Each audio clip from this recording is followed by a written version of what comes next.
शुक्लाम्बरधरं विष्णुं शशिवर्णं चतुर्भुजं प्रसन्नवदनं ध्यायेत् सर्वविघ्नोपशान्तये। व्यासं वसिष्ठनप्तारं शक्तेः पौत्रमकल्मषं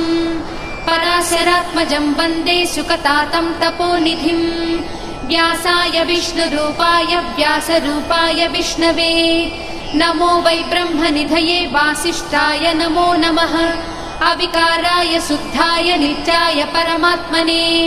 सदैकरूपरूपाय विष्णवे सर्वजिष्णवे यस्य स्मरणमात्रेण जन्म संसारबन्धनात् विमुच्यते नमस्तस्मै विष्णवे प्रभविष्णवे। ॐ नमो विष्णवे प्रभविष्णवे।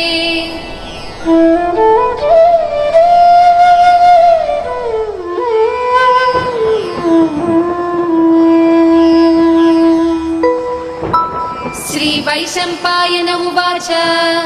श्रुत्वा धर्मानशेषेण पावनानि च सर्वशः युधिष्ठिरश्शान्तनवं पुनरेवाभ्यभाषत। युधिष्ठिर उवाच किमेकं दैवतं लोके किं वाप्येकं परायणं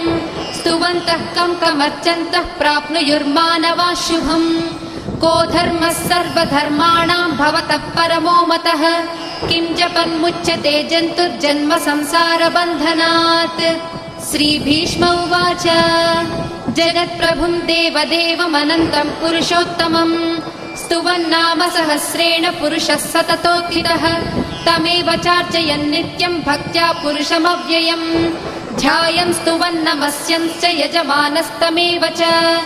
अनादिनिधनं विष्णुं सर्वलोकमहेश्वरं लोकाध्यक्षं स्तुवन् नित्यं सर्वदुःखातिगो भवेत्। ब्रह्मण्यं सर्वधर्मज्ञं लोकानां कीर्तिवर्धनं लोकनाथं महद्भूतं सर्वभूतभवोद्भवम्। एष मे सर्वधर्माणां धर्मोऽधिकतमो मतः यद्भक्त्या पुण्डरीकाक्षं स्तवैरर्चेन्नरः सदा। परमं यो महत्तेजः परमं यो महत्तपः परमं यो महद्ब्रह्म परमं यः परायणम्। पवित्राणां पवित्रं यो मङ्गलानां च मङ्गलं दैवतं देवतानां च भूतानां यो व्ययः पिता। यतः सर्वाणि भूतानि भवन्त्यादियुगागमे यस्मिंश्च प्रलयं यान्ति पुनरेव युगक्षये तस्य लोकप्रधानस्य जगन्नाथस्य भूपते विष्णोर्नाम सहस्रं मे शृणु पापभयापहम्। यानि नामानि गौणानि विख्यातानि महात्मनः ऋषिभिः परिगीतानि तानि वक्ष्यामि भूतये। ऋषिर्नाम्नां सहस्रस्य वेदव्यासो महामुनिः छन्दोनुष्टुप् तथा देवो भगवान् देवकीसुतः अमृतांशूद्भवो बीजं शक्तिर्देवकी नन्दनः त्रिसामा हृदयं तस्य शान्त्यर्थे विनियुज्यते। विष्णुं जिष्णुं महाविष्णुं प्रभविष्णुं महेश्वरम् अनेकरूपदैत्यान्तं नमामि पुरुषोत्तमम्।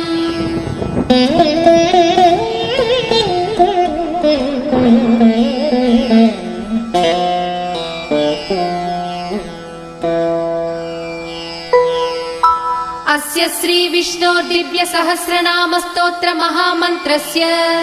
श्रीवेदव्यासो भगवान् ऋषिः अनुष्ठुप् छन्दः। श्रीमहाविष्णुः परमात्मा श्रीमन्नारायणो देवता अमृतांशूद्भवो भानुरिति बीजम् देवकी नन्दनः स्रष्टेति शक्तिः उद्भवक्षोभणो देव इति परमो मन्त्रः शङ्खबृन्नन्दकी चक्रीति कीलकम् शाङ्खधन्वा गदाधर इत्यस्त्रम् रदाङ्गपाणिरक्षोभ्य इति नेत्रम् त्रिसामा सामगः सामेति कवचम् आनन्दं परब्रह्मेति योनिः ऋसुः सुदर्शनः काल इति दिग्बन्धः श्रीविश्वरूप इति ध्यानम् श्रीमहाविष्णुप्रीत्यर्थे सहस्रनाम जपे विनियोगः।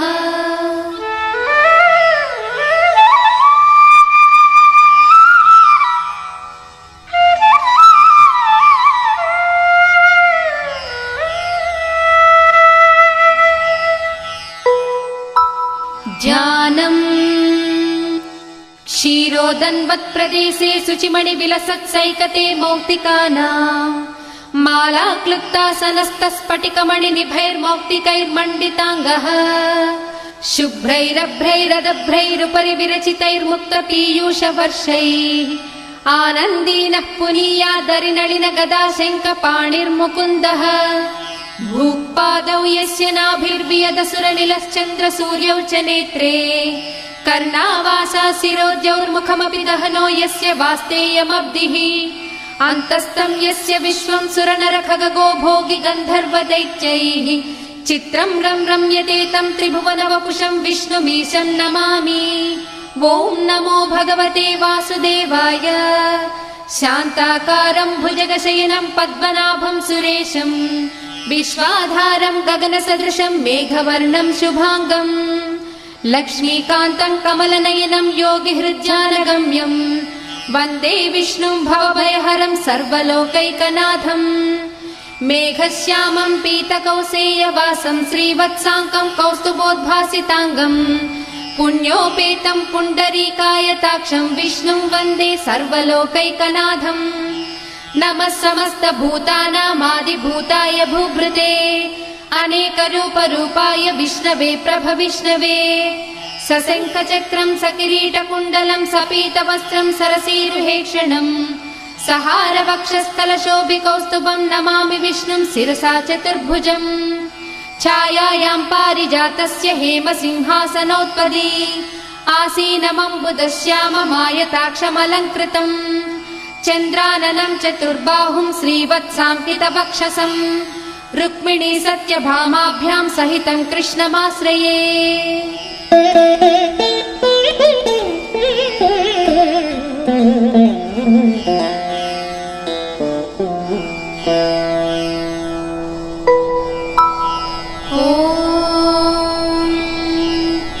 विश्वं विष्णुर्वषट्कारो भूतभव्यभवत्प्रभुः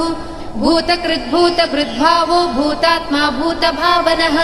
भूतात्मा परमात्मा च मुक्तानां परमागतिः अव्ययः पुरुषः साक्षी क्षेत्रज्ञोऽक्षर एव च योगो योगविदां नेता प्रधानपुरुषेश्वरः नारसिंहवपुः श्रीमान् केशवः पुरुषोत्तमः सर्वशर्वशिवस्थाणुर्भूतादिर्निधिरव्ययः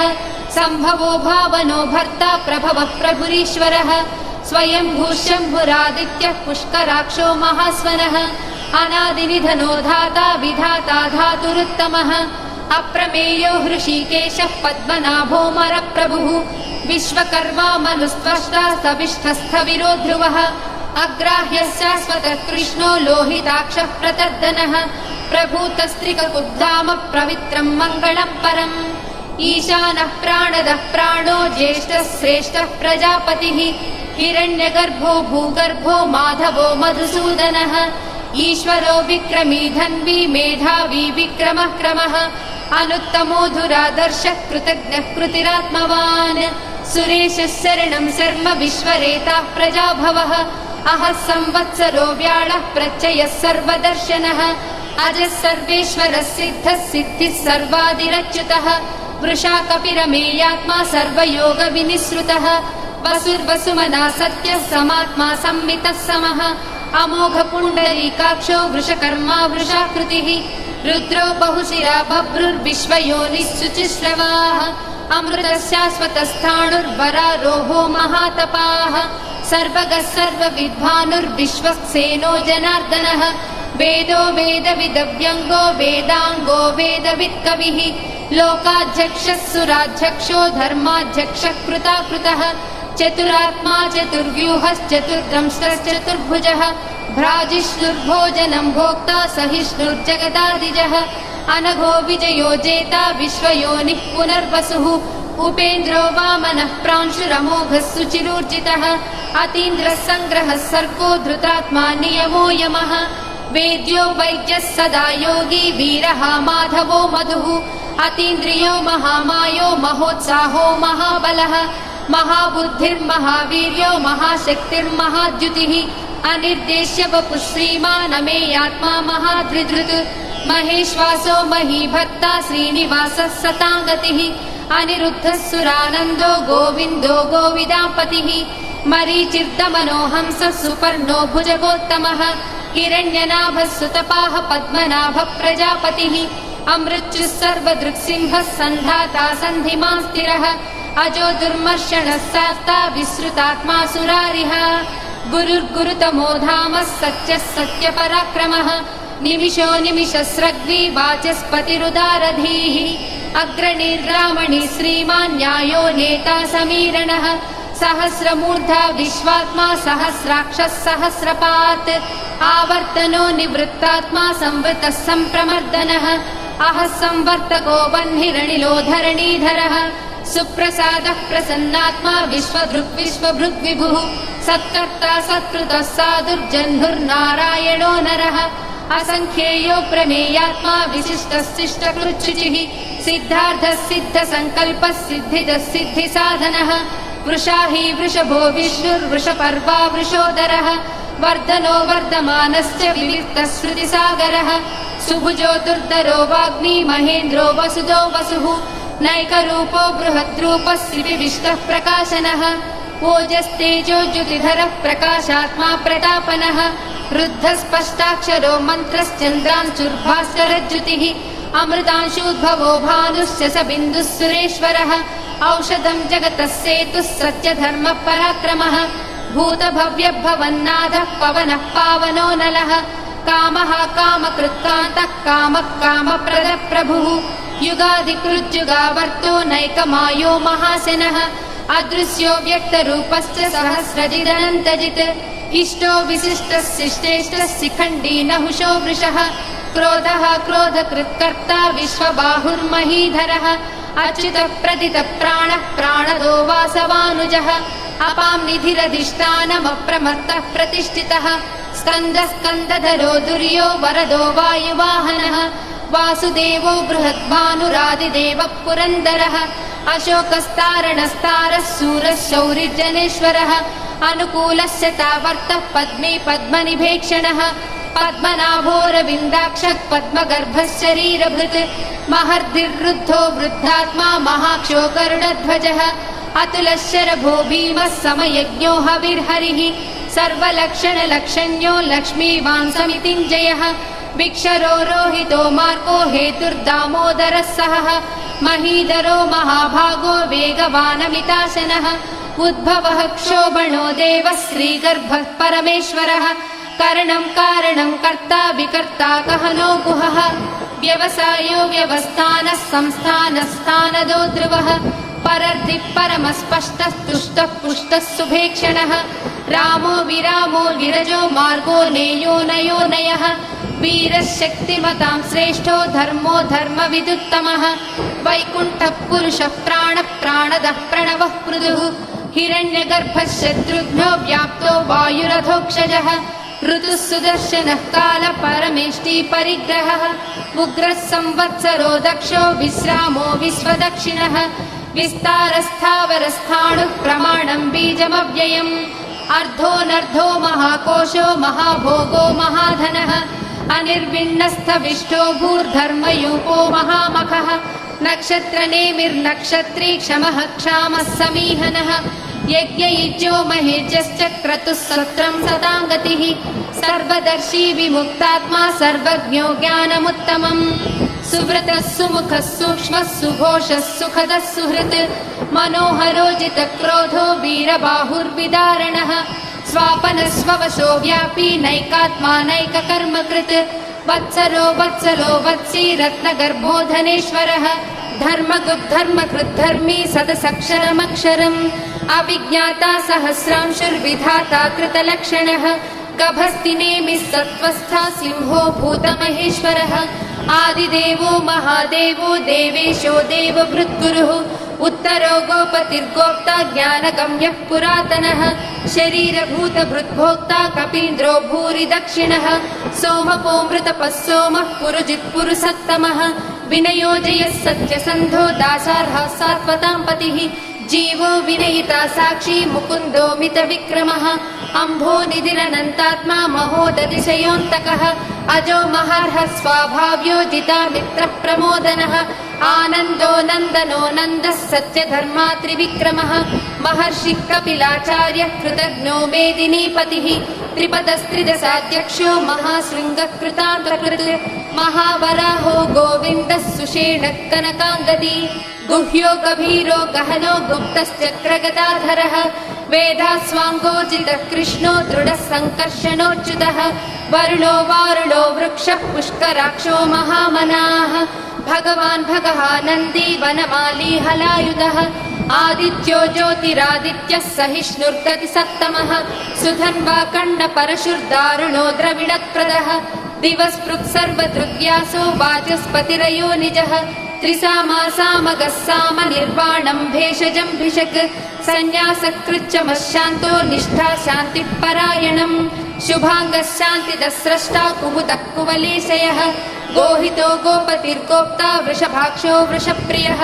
अनिवर्ती निवृत्तात्मा संक्षेप्ताक्षेमकृच्छिवः श्रीवत्सवक्षा श्रीवासः श्रीपतिः श्रीमताम्बरः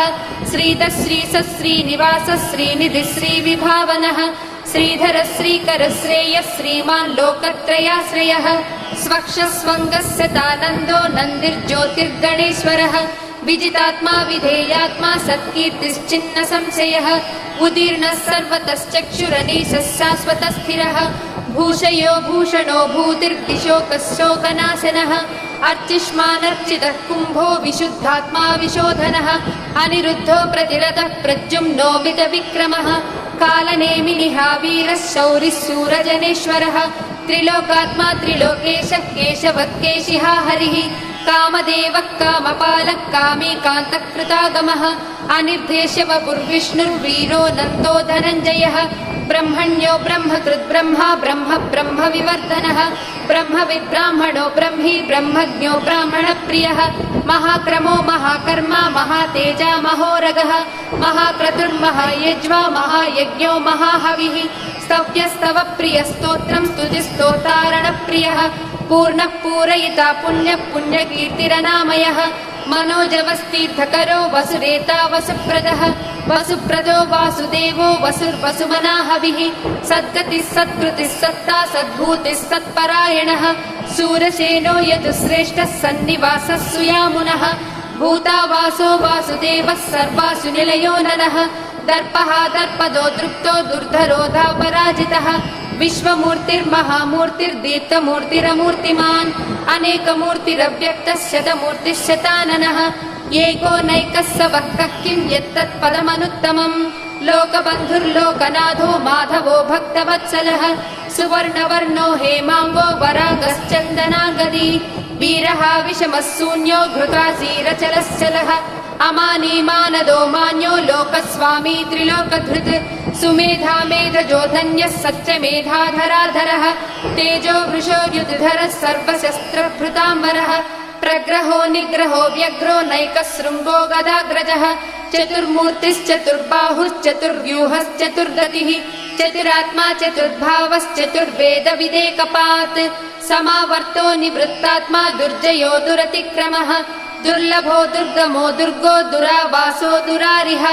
शुभाङ्गो लोकसारङ्गः सुतन्तुस्तन्तुवर्धनः इन्द्रकर्मा महाकर्मा कृतकर्मा कृतागमः उद्भवः सुन्दरः सुन्दो रत्ननाभः सुलोचनः अर्को वाजसनः शृङ्गी जयन्तः सर्वविजयी सुवर्णबिन्दुरक्षोभ्यः सर्ववागीश्वरेश्वरः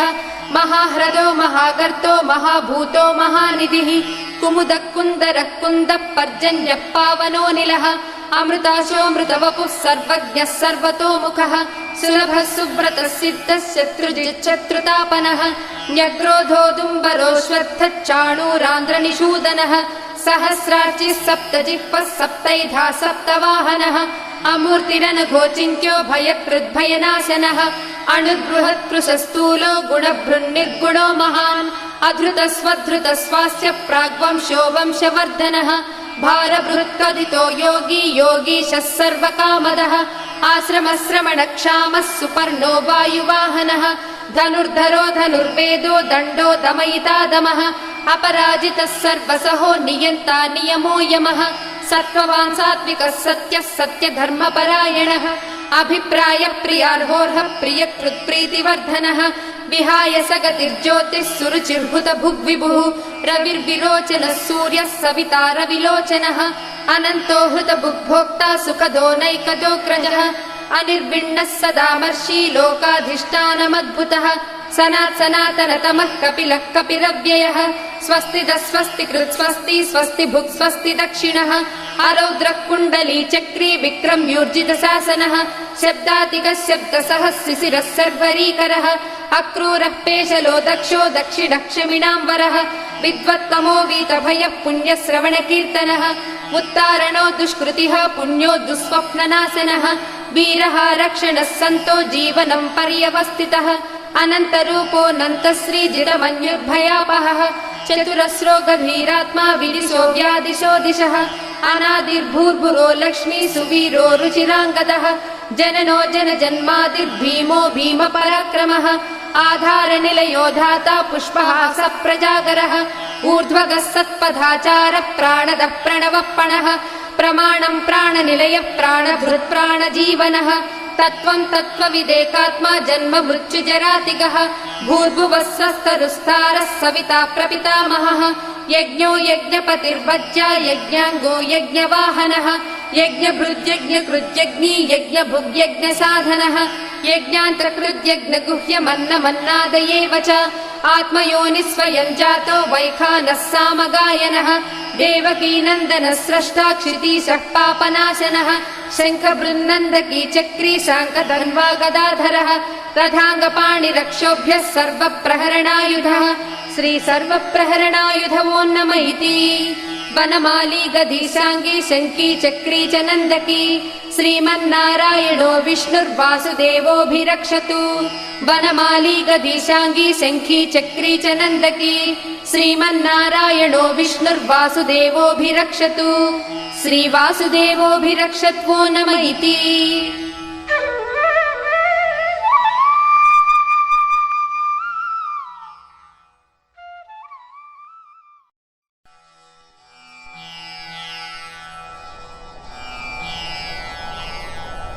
इतीदं कीर्तनीयस्य केशवस्य महात्मनः नाम्नां सहस्रं दिव्यानाम् अशेषेण प्रकीर्तितम् य इदं शृणुयात् नित्यं यश्चापि परिकीर्तयेत् नाशुभं प्राप्नुयात् किञ्चित् सोमुत्रेह च मानवः वेदान्तको ब्राह्मणः स्यात् क्षत्रियो विजयी भवेत् वैश्यो धनसमृद्धः स्यात् शूद्रः सुखमवाप्नुयात् धर्मार्थी प्राप्नुयात् धर्मम् अर्थार्थी चार्थमाप्नुयात् कामानवाप्नुयात् कामी प्रजार्थी चाप्नुयात् प्रजाम् भक्तिमान् यः सदोत्थाय शुचिस्तद्गतमानसः सहस्रं वासुदेवस्य नाम्नामेतत् प्रकीर्तयेत् यशः प्राप्नोति विपुलं याति प्राधान्यमेव च अचलां श्रियमाप्नोति श्रेयः प्राप्नोत्यनुत्तमम् न भयं क्वचिदाप्नोति वीर्यं तेजश्च विन्दति भवच्च रोगो द्युतिमान् बलरूपगुणान्वितः रोगातो मुच्यते रोगात् बद्धो मुच्येत बन्धनात् भयान्मुच्येत भीतस्तु मुच्येतापन्न आपदः दुर्गाण्यतितरत्यासु पुरुषः पुरुषोत्तमम् स्तुवन्नाम सहस्रेण नित्यं भक्तिसमन्वितः वासुदेवाश्रयो मर्त्यो वासुदेवपरायणः सर्वपापविशुद्धात्मा याति ब्रह्म सनातनम् न वासुदेव भक्तानाम् अशुभं विद्यते क्वचित् जन्म मृत्युजरा व्याधि भयं नैवोपजायते इमं स्तवमधीयानः श्रद्धा भक्तिसमन्वितः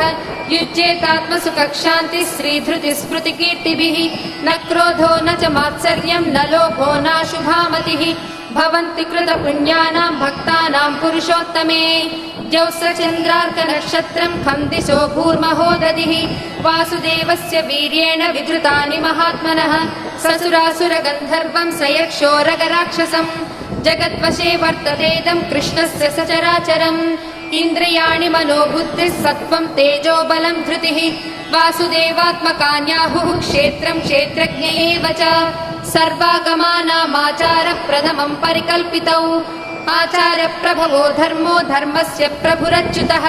ऋषयः पितरो देवा महाभूतानि धातवः जङ्गमाजङ्गमं चेदं जगन्नारायणोद्भवम् योगो ज्ञानं तथा साङ्ख्यं विद्या शिल्पादिकर्म च वेदशास्त्राणि विज्ञानम् एतत् सर्वं जनार्दनात् एको विष्णुर्महद्भूतं पृथग्भूतान्यनेकशः त्रीलोकान् व्याप्य भूतात्मा भुङ्क्ते विश्वभुगव्ययः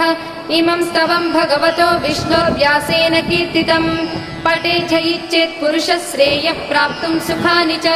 विश्वेश्वरमजं देवं जगतः प्रभुमव्ययम्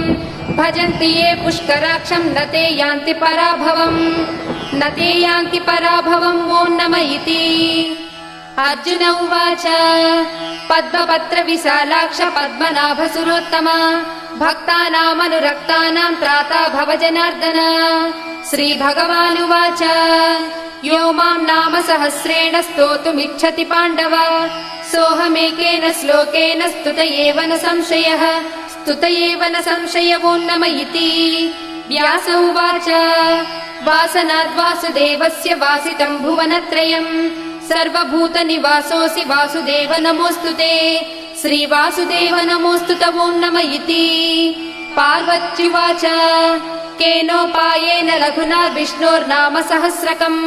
पठ्यते पण्डितैर्नित्यं श्रोतुमिच्छाम्यहं प्रभो। ईश्वर उवाच श्रीराम राम रामेति रमे रामे मनोरमे सहस्रनाम तत्तुल्यं राम राम वरानने। श्रीराम राम रामेति रमे रामे मनोरमे सहस्रनाम तत्तुल्यं राम नाम वरानने। श्रीराम राम रामेति रमे रामे मनोरमे सहस्रनाम तत्तुल्यं राम नाम वरानने। श्रीराम नाम वरानन ॐ नमः इति। ब्रह्मोवाच नमोऽस्त्वनन्ताय सहस्रमूर्तये सहस्रपादाक्षि शिरोरुबाहवे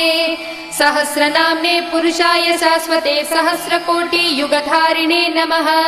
सहस्रकोटियुगधारिणे ॐ नमः इति। सञ्जय उवाच यत्र योगेश्वर कृष्णो यत्र पार्थो धनुर्धरः तत्र श्रीविजयोर्भूतिर्ध्रुवा नीतिर्मतिर्मम। श्रीभगवानुवाच अनन्याश्चिन्तयन्तो मां ये जनाः पर्युपासते तेषां नित्याभियुक्तानां योगक्षेमं वहाम्यहम्। परित्राणाय साधूनां विनाशाय च दुष्कृतां धर्म संस्थापनार्थाय सम्भवामि युगे युगे। आर्ता विषण्णाः शिथिलाश्च भीता घोरेषु च व्याधिषु वर्तमानाः संकीर्त्य नारायण शब्दमात्रं विमुक्त दुःखा सुखिनो भवन्तु। कायेन वाचा मनसेन्द्रियैर्वा बुद्ध्यात्मना वा प्रकृते स्वभावात् करोमि यद्यत् सकलं परस्मै नारायणायेति समर्पयामि।